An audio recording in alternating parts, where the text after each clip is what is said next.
संधी दिली होती. गेले 25 वर्ष विरोधकांचा विकास झाला नव्हता, तो महायुतीने सत्ता आल्यावर लगेचच विकास झाला.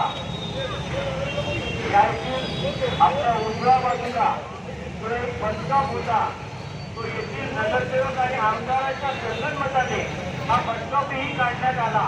या बीडवासियांना जास्तीत जास्त त्रास कसा होईल हा येथील आमदाराने आणि नगरसेवकांनी पाहिलं. आपला हक्काचा बसस्टॉप ज्यासाठी आम्ही आंदोलन केलं, महायुतीने आंदोलन केलं, या अशा लहान लहान समस्या आम्हाला वरळी प्लस नको, आम्हाला वरळी बेसिक पाहिजे. या बेसिक समस्याला येथील आमदारांनी लक्षात घेतलेलं आहे. आमच्या उजव्या बाजूला असलेला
दिवस आहे. काय वाटतंय तुम्हाला, प्रतिसाद कसा मिळतोय लोकांचा? मला खात्री आहे की वर्लीकरांचा मला शिंदे साहेबांना महायुती सरकारला नक्की आशीर्वाद मिळणार आहेत आणि महायुती सरकारचा हॅट्रिक हे कन्फर्म्ड आहे.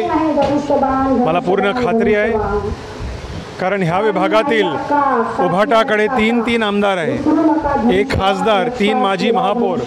म्हणून लोकांना ह्या वेळेस बदल पाहिजे, परिवर्तन पाहिजे, काम पाहिजे, डेव्हलपमेंट पाहिजे, रिडेव्हलपमेंट पाहिजे.